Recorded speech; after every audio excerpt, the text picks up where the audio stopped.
Coucou Audrey, comment ça Coucou va? Elisa, bonjour à tous. Ravie de te retrouver, de vous retrouver ici. Et moi aussi, ça faisait un petit moment. Ouais, Et cette fois-ci, on est revenu vous parler de méditation. voilà, comme c'était prévu dans le dernier podcast, enfin l'avant-dernier, où on avait terminé en parlant de la méditation justement, et on avait dit qu'on ferait un podcast dédié à ça et de vous partager notre expérience par rapport à la méditation. Et voilà, parce qu'on se rend compte en fait que la méditation, c'est vraiment sous-coté. Incontournable. Même si on entend parler partout, on entend beaucoup parler de la méditation, mais personne ne la pratique vraiment finalement. En tout cas, de manière Ah, dans le monde en général, quoi. On en entend parler, mais c'est vrai qui médite vraiment, quoi. mm. Et d'ailleurs, ça nous intéresserait dans les commentaires après le podcast, si vous avez une expérience, si vous avez essayé mais que vous avez lâché, ça nous intéresse avec Mm. Audrey d'avoir votre retour d'expérience aussi. En tout cas, on peut vous partager le nôtre. Euh, donc, Audrey, toi, est-ce que tu peux nous raconter comment tu as découvert la méditation? Quand est-ce que tu as entendu parler de ça la première fois? Voilà, c'est quoi ton histoire avec la méditation?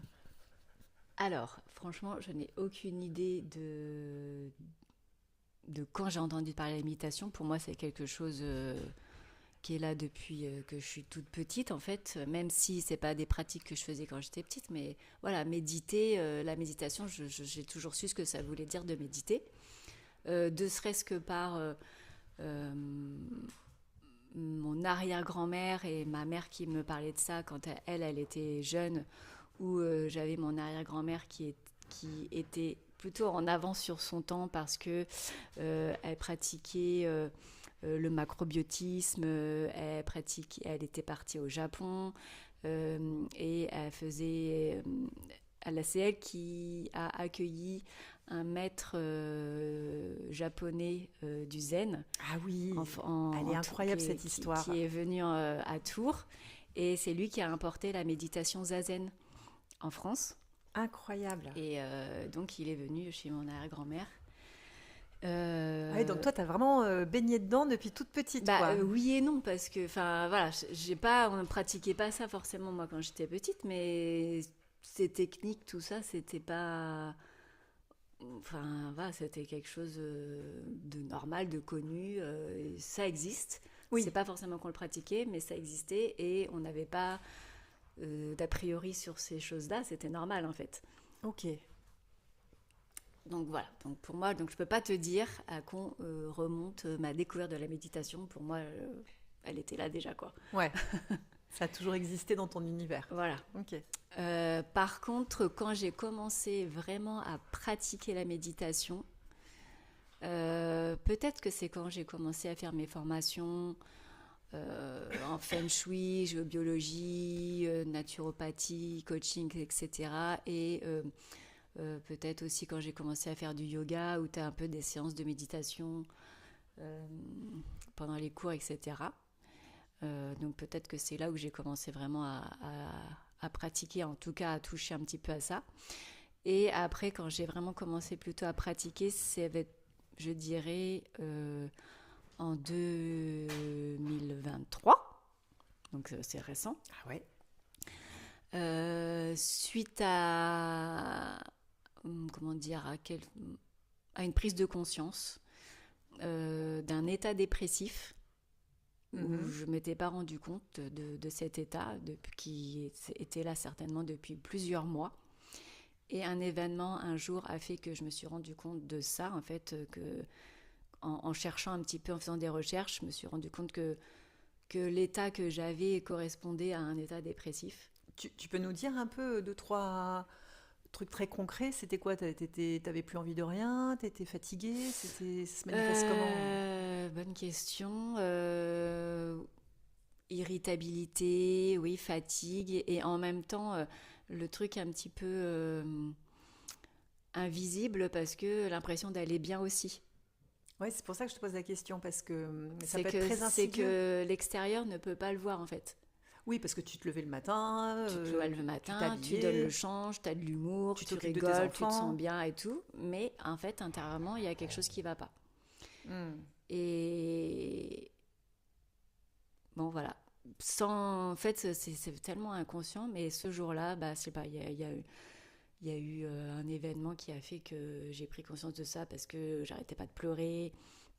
Et je me dis, mais pourquoi je suis autant touchée quoi, par ça? Ah oui. Et je sais pas, il y a le mot dépression qui m'est venu. Et donc, du coup, ce soir-là, j'ai fait des recherches. Et je me dis, ah oui, mais en fait, ça correspond tout à fait à ce que je ressens. Ok. Et à partir de là où j'ai mis de la conscience sur cet état, bah, je me souviens que cette nuit-là, bah, carrément, j'ai dit, ok, donc, si c'est ça, je vais pas laisser continuer, je vais pas laisser continuer ce fonctionnement. Donc, j'ai cherché le premier psy que je pouvais trouver sur Doctolib, qui était près de chez moi et avec qui je pouvais prendre rendez-vous rapidement. Mhm. Et j'ai regardé la méditation. J'ai cherché un endroit où je pouvais méditer sur Tours pour vraiment être accompagnée dans cette pratique. Et parce que j'avais vu dans mes recherches à ce moment-là, ce soir-là, que la méditation, c'était un bon moyen de sortir d'un état dépressif. Donc pareil, j'ai cherché et j'ai trouvé, comme par hasard, sur Tours, un dojo. Donc un dojo, c'est un espace de pratique, non? un espace de pratique d'arts martiaux. Ah oui, ça. Et donc, il faisait de la méditation zazen. Donc celle que ta grand-mère Celle avait fait. que mon arrière-grand-mère avait connue, le maître qui avait rapporté ça en France. Oh, ça, je trouve Donc ça ça, génial. c'était incroyable. Belle synchronicité. Donc, je vais dans ce dojo. Et donc, la méditation zazen, c'est vraiment une méditation particulière, un peu austère, où tu es face à un mur, tu es habillé plutôt en noir, tu as les yeux mi-clos, tu as une posture bien particulière avec vraiment le dos droit, les mains posées d'une certaine façon, etc. Et pendant une demi-heure, tu dois rester dans cette position face au mur, sans bouger. C'est très ritualisé du coup, cette méditation zazen. Ouais, d'accord. Et après, je sais pas combien de temps, au bout de 30 minutes, du coup, tu as une cloche qui sonne, enfin, c'est plutôt un coup de bâton. Et là, tu peux te lever, tu tournes pendant, je sais pas combien de temps ça dure, 5-10 minutes peut-être, où tu marches aussi d'une certaine façon, un peu comme les moines dans un monastère, tu vois, vraiment en silence, etc., et très très lentement. Ça doit être un peu pour te dégourdir les jambes. Et tu retournes encore 30 minutes dans la même position que tu avais à méditer. Voilà. Eh ben dis donc. Ça, Ouais. c'est... Pour démarrer la méditation. Pour démarrer, je fais pas semblant. Ah oui. Mais franchement, ça m'a fait un bien de fou. Et en 3 mois, je peux dire que j'étais sortie de cet état dépressif. Ah oui. J'y allais pas forcément. Il y avait 2 séances par semaine. Enfin, il y en a plus, mais il y a 2 séances par semaine où je pouvais y aller. Donc, j'y allais pas forcément 2 séances par semaine. J'y allais peut-être 1 fois par semaine, peut-être 2 fois par mois. Et les fois où je pouvais pas y aller, du coup, je le faisais dans le jardin public à côté de chez moi, sous un arbre. Mais voilà, je me suis vraiment mis là-dedans. Et oui, je suis sortie de cet état dépressif et je me suis rendu compte à quel point la méditation, comme je disais au début, c'est sous-coté.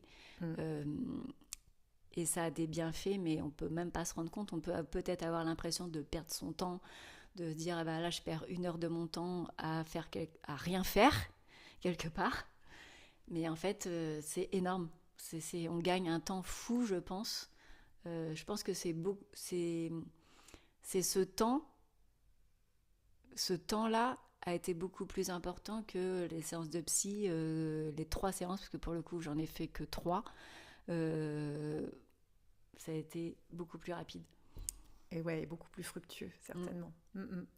Et d'ailleurs, les études scientifiques nous le disent, hein, les bienfaits de la méditation sur les états dépressifs, sur l'anxiété, la réduction du stress, l'amélioration de la concentration. C'est ça. Parce que c'est clair qu'on arrive à passer 1 heure sur son téléphone, à scroller facilement, et l'heure, on la voit même pas passer. Et là, pour le coup, on n'a rien fait. Ouais. Mais on n'arrive pas à passer 10, 15, 20 minutes à se poser assis sans rien faire. parce qu'on a vraiment l'impression de rien faire. Mais et c'est là où ça touche notre sujet des darons, c'est que en fait méditer, c'est le moment où tu peux prendre conscience, alors pas forcément tout de suite, qu'il y a une voix dans ta tête. On peut la nommer de plein de façons différentes, cette voix dans la tête. Il y en a qui l'appellent le blabla catastrophe, le colloque. En tout cas, cette voix dans notre tête, c'est de là que naissent toutes nos souffrances. Et il s'agit pas, elle parle tout le temps. On ne peut pas l'arrêter. Et le but de la méditation, c'est pas d'arrêter cette voix. C'est de se souvenir que nous ne sommes pas la voix, nous sommes l'observateur qui est conscient de la voix. Nous sommes la conscience. La conscience qui observe. La conscience qui observe, merci. Et ça sert à... Et cet état-là de prise de conscience qu'on est l'observateur et pas la voix qui parle, c'est dans cet espace-là qu'on peut trouver de la paix, qu'on peut se... Ouais, c'est ça, c'est dans cet espace-là qu'on sort de l'anxiété, de l'angoisse et tout. Et c'est tellement difficile pour nos esprits occidentaux d'imaginer qu'il n'y a rien à faire pour ça. En fait, parce que ça paraît tellement simple. Mais c'est trop simple. C'est trop simple et on voudrait que ça soit... Ouais. Ils disent non mais non, attends, tu peux pas. Et même nous, enfin même moi la première, je me fais prendre par cette croyance. Et j'ai beau savoir, j'ai beau aussi pratiquer la méditation, en ressentir les bienfaits régulièrement, eh ben, je lâche plein de fois, mais après je m'y remets, mais c'est facile et c'est pas simple. C'est clair. Et dans les autres aussi bienfaits, il y a aussi l'amélioration du sommeil, et c'est quand même pas anodin. Ah oui. Parce que le sommeil, ça devrait être un projet en fait pour chacun. Ça c'est vrai. On se couche tellement tard à scroller sur les téléphones jusqu'à je sais pas quelle heure, au lieu de peut-être passer 10 minutes à méditer avant de se coucher, ou au réveil quand on se lève, 5 minutes. En fait, ça demande vraiment pas beaucoup de temps. Mais méditer quotidiennement quelques minutes, ça peut changer véritablement notre vie, quoi. Ah ben c'est pas ça peut, c'est ça change ta vie. Oui, ça change. Ouais. Bah, par rapport à cette régularité, quand j'avais été faire un stage de méditation bouddhiste, méditation du calme intérieur, qui s'appelle la méditation shamatha, et le lama qui nous enseignait sa pratique nous avait conseillé 10 minutes par jour minimum. Voilà. Donc c'est pas grand-chose, 10 minutes par jour. Ben non. Et mais ça change ta vie. Et ça change ta vie. Et c'est tous ça. Les jours. C'est ça. Bah, voilà, c'est encore une question de discipline, de constance. De persévérance. De persévérance, voilà. Ouais, c'est ça. Et c'est comme... je vais parler pour moi, mais ça ne me traverserait pas l'idée de ne pas prendre ma douche ou de ne pas me brosser les dents. J'y passe plus que 10 minutes par jour et c'est OK parce que c'est une habitude qu'on m'a enseignée depuis l'enfance. Et je trouve qu'on devrait apprendre à nos enfants à prendre ces 10 minutes par jour. Si on faisait ça, pour eux, ce serait à notre âge adulte aussi évident que de prendre sa douche, quoi. C'est ça. Donc il y a vraiment toute une éducation, je trouve, à installer. Et surtout qu'en plus, quand tu commences vraiment à pratiquer régulièrement, il y a un moment donné, c'est un peu comme le sport, ça te manque. Oui. Tu as besoin de ce temps, en fait. Ouais. Tu vois vraiment la différence entre quand tu pratiques et quand tu pratiques pas, dans ton corps, dans ton état en général, en fait. Quand tu pratiques pas, c'est le colocataire qui reprend la barre. Ouais, c'est le ça. blabla catastrophe. Et on est dans le passé, et on est dans l'angoisse du futur, et nanani, et nanana, et qu'est-ce qu'ils vont penser, et qu'est-ce que je vais faire, et qu'est-ce que ceci, et qu'est-ce que cela. C'est ça. Aucune solution. Beaucoup d'espace sonore occupé dans sa tête. Et du coup, de l'angoisse, de la fatigue, du stress, du mauvais sommeil, la de la peur, vie. Mais du coup, c'est intéressant, comme tu disais, quand on médite, c'est pas d'arrêter de penser, parce qu'il y en a beaucoup qui commencent à méditer et à vouloir arrêter de penser, et puis du coup qui abandonnent parce que ils n'y arrivent pas, mais forcément c'est juste impossible. Comme on avait dit à un podcast précédent, on a plus de 70 000 pensées par jour, donc c'est clair qu'on ne peut pas arrêter ce train à grande vitesse. Oui, c'est vraiment ça. Mais l'idée, c'est pas d'arrêter de penser, c'est juste quand on est en train de méditer, d'observer les pensées qui arrivent et pas de se laisser embarquer dedans, dans une visualisation, une imagination. Ah bah tiens, il y a une pensée, ouais, bah tiens, il faut que j'appelle truc, ah ouais, ça, je vais lui dire ça et tout, nanana. Hop, de dire, ok, je reviens, je suis en train de partir dans cette pensée, je reviens ici et maintenant, je me reconcentre je porte mon attention sur ma respiration, sur la manière dont mes pieds sont posés au sol, sur la manière dont je me sens, sur est-ce que j'ai chaud, est-ce que j'ai froid. Enfin voilà, on revient ici et maintenant. Et s'il y a une autre pensée qui arrive, ah bah tiens, il faut que je fasse une machine à laver. Ah oui, tiens, faut pas que j'oublie de nettoyer ça. Hop, on revient ici et maintenant. On revient dans sa respiration. Voilà, c'est d'arriver à s'entraîner, à pas se laisser embarquer dans ces pensées qui passent, là, ce TGV, de laisser passer le train et de le regarder, et hop, on revient ici. C'est ça, j'adore l'image du train parce que, en fait, quand tu prends conscience que tu t'es à nouveau dans le brouhaha sonore de tes pensées, c'est que tu es remonté dans le train. Donc, oula, je suis dans le train, pof, je sors du train. Tu redescends et je le regarde passer. Et c'est vraiment cette conscience qui l'observe, comme tu disais, l'observateur, qui observe le train qui passe. Voilà. Et, parce que toutes les catastrophes de nos vies, elles sont dans nos pensées. Elles sont d'abord dans nos pensées. Pas les événements de la vie sont ce qu'ils sont, mais ce qu'on en fait, l'émotion qu'on a dessus, c'est vraiment nos pensées qui les créent. C'est ça. Et toi, Elsa, tu veux nous partager du coup ton expérience avec la méditation, qui est pas mal aussi. Avec grand plaisir. Alors moi, pour le coup, je ne suis pas du tout née dans le même chaudron qu'Audrey. Chez moi, la religion, c'était plus le shopping. Donc on est loin de la méditation, on est loin du vide. C'était plutôt remplir. Mais c'était très sympathique. Mais voilà, donc ça ne faisait pas du tout partie de mon univers. Et moi, j'ai découvert la méditation. Alors, il y a eu quand même une épreuve entre guillemets. C'est parce que je me suis pris j'ai fait une énorme chute en 2011 qui m'a complètement débile. Un jour de l'an, j'ai glissé parce que j'avais des chaussures à paillettes toutes neuves, voilà. Et cette chute m'a déplacé le bassin et alors j'ai enchaîné les séances d'ostéopathe jusqu'à ce que je tombe sur un ostéopathe bien particulier qui m'a dit avec un petit clin d'œil, je n'ai aucun client qui fait du yoga, petit clin d'œil. Donc là, j'ai mis 2 secondes à comprendre que, ah ok, d'accord, donc je vais me mettre au yoga parce que j'en pouvais plus d'avoir mal au bassin comme ça. Et je portais ceinture dorsale et tout, enfin, j'avais vraiment une grosse douleur. Et donc, je trouve une prof de yoga, c'était en 2013. Et c'est grâce à cette prof de yoga que j'ai commencé la méditation. Enfin, j'ai découvert déjà ce que c'était méditer. Parce qu'effectivement, elle nous faisait beaucoup aussi passer par la respiration.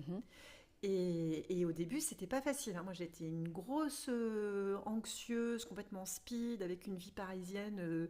Je bossais à la télé, j'étais débordée, j'avais mes 2 enfants. Enfin, j'étais complètement survoltée, quoi. J'avais les 2 doigts dans la prise et les cheveux dressés sur la tête du matin jusqu'au soir. Donc, m'arrêter comme ça, la première fois, j'ai fait un malaise. Ah oui. Ah, mais carrément. Ah ouais. Ah, mais carrément. T'as fait un cours de yoga, méditation, respiration. Je me suis fait un malaise vague. Ah ouais. Ah ouais, le choc. Trop de stress. Trop de stress. Lâcher tout ça d'un coup, c'était trop. Et pour autant, j'avais quand même vraiment envie de continuer parce que, et comme tu dis aussi, il y a ce sentiment, j'avais en dessous de cette frénésie, parce que c'est vraiment le mot, de cette vie complètement folle, j'avais ce sentiment très difficile à décrire qui, dans ma tête, se résumait à mon âme est en train de se barrer. Mon âme, elle est en train de me dire, meuf, si tu continues comme ça, moi je me casse. Et alors, comment tu vas dire ça? Les psys, j'avais été en voir une pelletée, ils m'avaient tous dit que j'étais dépressive, mais c'était hors de question que j'accepte ce diagnostic, et puis j'y croyais pas en plus. Donc j'étais avec ça et je savais pas trop quoi faire. Et le yoga m'a fait beaucoup de bien, respirer m'a fait beaucoup de bien, et c'est là où j'ai découvert la méditation, et j'ai commencé à méditer avec les chakras, parce qu'elle nous faisait beaucoup, le chakra racine, tout ça, machin. Et donc moi, mes premières méditations, c'était plus de la visualisation. Et puis après, j'ai découvert la méditation de pleine conscience, mindfulness, où là, on est vraiment dans les sensations du corps, la respiration. Et comme tu disais, dès que tu prends conscience que tu es parti dans tes pensées, tu ramènes l'attention sur le corps, etc. Et puis, j'ai fait un petit passage dans une école de méditation coréenne à Paris, dans le 15e. où là, c'est encore une façon de faire différente, bon, c'est tout un truc un peu compliqué, pas mal de visualisation aussi. Et puis après, la méditation bouddhiste, que j'ai trouvé très jolie. Et au final, tout ça pour à la fin me dire que de toute façon, il n'y a pas de règles, que méditer, c'est aussi simple que de respirer, et que chacun a sa façon de méditer. Et j'aimerais bien que tu nous racontes l'idée que tu as trouvée, que je trouve complètement géniale, parce qu'il faut que ce soit facile, comme c'est déjà pas, enfin c'est facile, mais c'est pas simple, il faut alléger son quotidien. Et trouver vraiment des endroits où c'est bien pour chacun de méditer. Et on est tous différents, donc c'est pour ça qu'il n'y a pas de méthode forcément à appliquer, mais trouver la sienne. Et toi, quand tu parlais de cette pause-là, vas-y, raconte. Cette pause. Quand tu vas... Oui, enfin c'est très récent, hein, mais là, en fait, quand je dépose mes enfants à l'école à 8h30, 3 matinées par semaine, je travaille dans un commerce, et du coup, avant d'aller dans ce commerce qui ouvre à 9h, sur le chemin entre l'école et ce commerce, il y a la cathédrale. Et donc, vu que j'ai 30 minutes, avant, j'étais dans ma voiture à scroller sur mon téléphone. Et puis un jour, j'étais en vélo et je me dis, tiens, je vais m'arrêter à la cathédrale. Et en fait, je me suis posée à la cathédrale et pas forcément pour prier, mais en fait, j'ai médité. Donc, méditation, prière, pour moi, c'est un peu lié, quoi. Ouais. Et je suis restée 20 minutes dans la cathédrale, sur ce temps qui est un peu perdu dans ma journée, quoi. Et je me dis, mais en fait, c'est trop bien. Je suis sortie de là, c'est trop bien. Et je dis, mais je vais faire ça, en fait, à chaque fois 3 fois par semaine, vu que je passe par là, je vais prendre ce temps, c'est 20 minutes, 15-20 minutes, pour me poser à la cathédrale et méditer, prier à ce temps-là. Ouais. Après, je pourrais aller à la cathédrale, je pourrais aller au jardin qui est juste à côté. Oui, c'est ça. Peu importe. Peu importe, exactement. Mais là, à 8h30, quand j'y vais, il n'y a personne. Ils viennent juste d'ouvrir la porte de la cathédrale. Voilà, je suis toute seule dedans. C'est assez magique, quoi. Ah ouais, ça doit être magique. Tu me donnes envie. Et j'aime bien aussi ce que tu disais, quand le soir, avant d'aller se coucher, au lieu de scroller sur nos téléphones, franchement, qui le fait pas? Moi, j'adore les vidéos de chats, j'avoue. J'avoue. Et je peux y passer beaucoup trop de temps, parce que c'est sympa une ou deux, tu vois, mais au bout d'un moment, c'est bon, t'as rigolé, tu vas passer à autre chose. Méditons à la place de ces 10 minutes de scroll. Franchement, on se fait un défi, on vous lance un défi. Tous les soirs, quand vous prenez votre téléphone pour vous détendre, vous videz la tête, mais posez-le. Mettez-vous assis dans le lit, parce que c'est important d'avoir le dos droit quand on médite. Au bout du lit, quoi. Ou au bout du lit. Méditer, c'est pas de la relaxation. On ne peut pas méditer allongé. Là, c'est de la relaxation. C'est pas la même chose. C'est vraiment important d'avoir le dos droit, d'être dans sa verticalité, d'avoir les yeux fermés, d'être très attentif. Tu peux avoir les yeux fermés ou même semi-clos, quoi. Ou mi-clos. Et d'avoir vraiment une attention, une belle attention portée sur le monde intérieur, sur les sensations du corps, sur la respiration. Rien que ça, juste ça. Même 5 minutes. Hein. Même 5 minutes. Et après, tu retournes scroller ton téléphone. Au pire. Ou pas. Ou pas. Et ça pendant 21 jours, parce que c'est le temps qu'il faut pour installer une habitude. Ouais, alors ça, je sais pas. 90 jours peut-être. Oui, peut-être, t'as raison. Au moment des 21 jours, j'ai déjà fait, puis après, je suis revenue... C'est passé. Pas forcément parler de méditation, mais d'autres trucs, d'autres habitudes que tu veux mettre, et puis tu le fais. Puis ça a vite fait de repartir. Ouais, c'est vrai. Non, je sais plus combien il faut pour le circuit neuronal, là, pour que ce soit vraiment... Mais c'est vrai qu'on dit 21 jours, mais... Un enfant, pour qu'il se brosse les dents, c'est pas 21 jours. Hein. Non, il faut répéter jusqu'à ce que ça devienne vraiment un réflexe. C'est très long, en fait. et on est chacun certainement différent là-dessus. Donc, il faut répéter jusqu'à temps qu'en fait, on se rende compte que ça nous manque de pas le faire. Voilà, c'est ça. C'est plutôt ça. Et après, ça peut être différent selon les personnes. Mais c'est 21 jours, 90 jours... Il y a 40 jours aussi. 40 jours, voilà. Enfin, bon, bref. En fait, il faut le faire, quoi. Ouais, voilà. Il n'y a même pas à dire faut le faire 21 jours et après c'est bon. Bah non, en fait, tu le fais, quoi. Merci, coach. En fait, tu le fais, c'est tout. Sinon, coach, elle va venir chez toi, elle va te mettre une petite claque derrière la tête et puis voilà. Non, mais c'est vrai. Parce qu'on dit, 21 jours et puis qu'est-ce qui se passe au bout de 21 jours? Tu dis, ça y est, j'ai fait mes 21 jours. Ok, c'est bon. Non, mais tu vois ce que je veux dire? Bah oui. Faut pas se dire, je vais le faire 21 jours.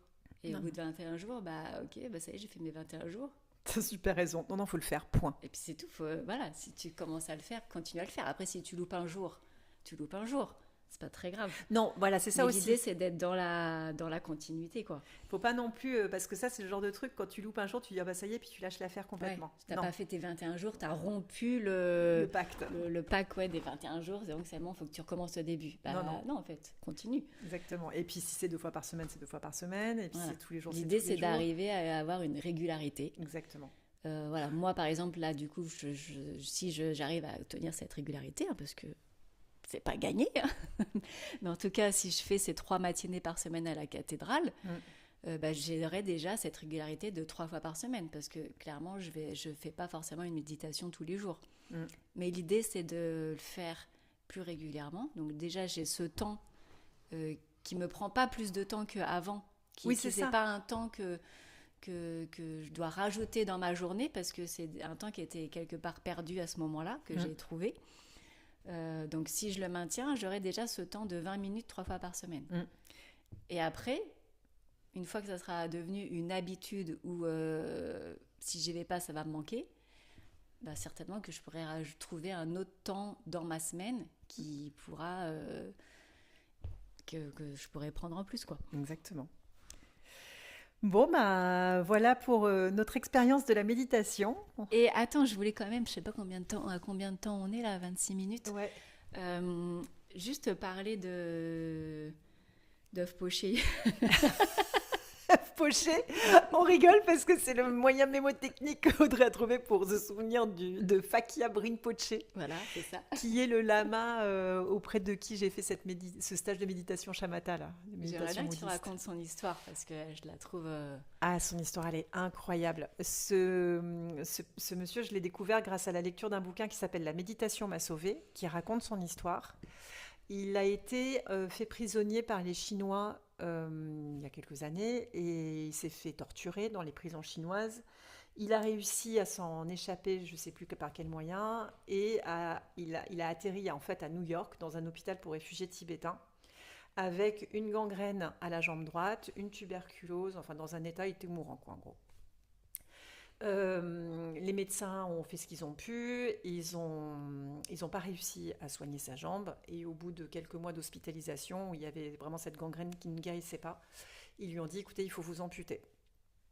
Ok, première réaction de Rinpoche, c'est bon, d'accord. Et puis la nuit, portant conseil, il se dit, je vais quand même demander au Dalai Lama, parce qu'il avait reçu un enseignement très particulier qui s'appelle l'enseignement Tonglen, c'est la direction des souffles vitaux dans le corps.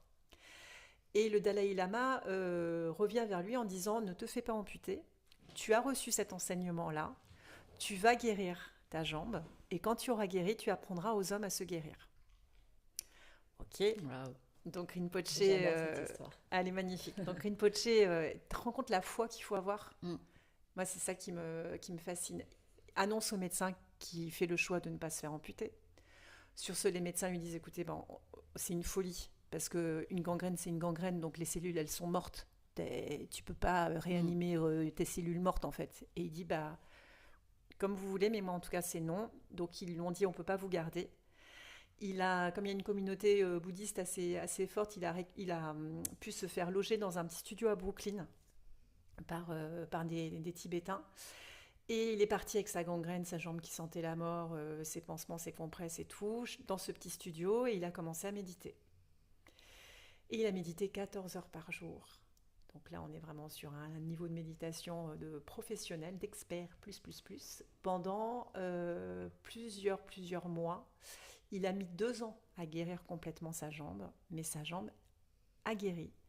Il a reconstruit, avec les dossiers médicaux, les radios à l'appui, son os de la cheville. C'est-à-dire que la gangrène avait bouffé sa cheville, il a reconstruit sa cheville. Moi, je l'ai vu, ce monsieur, j'avais fait mon stage avec lui. Déjà, il dégage une bonté, une lumière, un amour que tu pleures quand tu le vois, tellement c'est beau. Et il boite, mais il boite un peu, quoi. Mais il marche. C'est impressionnant, c'est impressionnant. Et ce qui nous explique, parce que dans cette... alors, sachez-le, il a c'est pas un dojo, mais en tout cas un lieu où une communauté s'occupe de lui et tout, en France, à Vendôme. Donc nous, c'est à 3/4 d'heure de Tours, qui s'appelle la Petite Pommeraye. Et il donne régulièrement des sessions de formation à la méditation. Il y a une association qui s'occupe de lui qui s'appelle Healing Buddha. On vous mettra les liens. Et vraiment, c'est magnifique de rencontrer. C'est une chance de l'avoir, en fait, là, près de soi. Enfin, il est incroyable. Et donc, il a guéri sa jambe. Et ce qui est fou, c'est que les médecins sceptiques, parce qu'il a été accompagné par un médecin qui a cru en lui et qui, du coup, lui a fait faire des examens pour prouver de la guérison en cours. Mais en fait, ils n'en ont pas fait grand état, quoi. C'était un peu un aveu d'échec, quoi. Ben non. Et alors que c'est juste... mais c'est un truc de dingue. Ben enfin, il n'y a même pas les mots, en fait. Il n'y a même pas les mots. Il n'y a même pas les mots, mais... ça ne ne m'étonne pas qu'on n'en parle pas. Mais voilà, mais je ne comprends pas qu'on n'en parle gratos, pas plus. Quoi. Mais oui, c'est ça, c'est gratos, mais c'est dingue, quoi. Voilà, mais donc c'est pour revenir au tout début, c'est sous-coté parce que, putain, tu soignes un membre, quoi. C'est comme l'histoire de Joe Dispenza qui a reconstruit sa colonne vertébrale, quoi. C'est ça. Avec la puissance de la visualisation. La méditation. Qui est très... la méditation shamatha, elle est très visuelle. C'est beaucoup de visualisation, en fait. Mais la visualisation, en fait, c'est un entraînement de l'esprit où tu apprends à concentrer ton attention sur un point précis. Et pour atteindre le niveau qu'il a atteint avec sa direction des souffles vitaux, il y a 9 niveaux. Il y a un nombre d'heures, c'est un peu comme des nombres d'heures de vol avant de pouvoir piloter un avion. Parce qu'en fait, c'est tellement puissant. Il t'explique que si tu veux griller les étapes, tu peux te faire super mal. Ah oui. Parce que comme tu es en train d'orienter tes souffles vitaux, si d'un coup tu perds ta concentration à un millième de seconde, c'est pas bon. Ah oui, ok. Donc c'est vraiment un sport de haut niveau là. On est sur un truc vraiment de haut niveau. On peut pas s'amuser comme ça en 2 secondes. Oui. Là, oui, c'est vraiment un truc de haut niveau. Mais déjà, rien que nous, à notre niveau, quand tu sais que quand tu as une maîtrise beaucoup plus importante, tu peux arriver à te guérir vraiment quand tu as des maladies très importantes, très graves, etc. Et même des choses cassées, comme l'histoire de Joe Dispenza, pour la faire courte, qui a eu un accident à vélo d'une voiture qui lui est rentrée dedans à 90 km/h, puis une deuxième fois. Parce que, elle lui a roulé dessus, je crois, en reculant, enfin un truc comme ça. Elle est rentrée dedans, puis encore une deuxième fois, il a été projeté, et avant qu'elle se rende compte de ce qui se passe, une deuxième fois. Ouais. Donc plus de colonne, il devait plus marcher, on lui disait qu'il ne remarcherait plus, et en fait il a refusé aussi l'opération. Ouais. Et il est rentré en méditation pendant plusieurs semaines. Ouais, je crois qu'au bout de 10 semaines... Oui, ça a été rapide. Ça a été très rapide, il marchait, quoi. Et là, c'est là aussi où la notion de foi, elle entre en jeu. C'est-à-dire que Rinpoche, lui, il avait été éduqué dans cette culture qui lui expliquait la direction des souffles vitaux, c'est quelque chose, il faut faire super attention et tout, machin. Donc, ça a fonctionné comme ça pour lui. Joe Dispenza, lui, il avait une autre foi, une autre croyance, et ça a été plus vite pour lui. En fait, je pense que ça répond aussi à ton enseignement. Ouais, et lui, c'était vraiment aussi la visualisation. Lui, il a visualisé la reconstruction de sa colonne vertébrale, étape par étape, parce qu'il était médecin, donc il savait comment ça se faisait. Voilà. Et du coup, il a visualisé étape par étape la reconstruction de sa colonne vertébrale, tout le processus. Ouais. Mais avant d'y arriver, forcément, il s'est passé plusieurs jours pour arriver à faire une méditation où il visualise de A à Z tout le processus. Oui, à chaque fois, il y avait des pensées intrusives qui venaient des paroles de médecin, vous ne remarcherez jamais, gna gna gna, tac, et recommencer au début pour arriver à visualiser entièrement le processus de reconstruction de sa colonne vertébrale. Sans pensée parasite. Voilà. Waouh. Donc là, c'est vraiment des objectifs précis, mais rien que dans le quotidien de chacun, ne serait-ce que pour le stress, l'anxiété, les peurs, les problèmes de sommeil, l'amélioration de la concentration, déjà des trucs basiques. Oui, voilà. Tu t'imagines à quel point ça peut te faire du bien au lieu d'aller prendre des vitamines, des cachets, des choses... un peu et c'est gratuit, quoi. Et c'est gratuit. Oui, c'est gratuit. Et on n'a besoin de personne pour le faire. C'est gratuit et c'est sous-estimé de ouf. De ouf.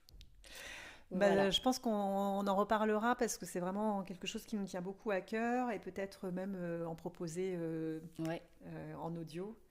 Oui, parce qu'après, il y a plein de types de méditations, mais c'est vrai qu'il y a aussi des méditations guidées.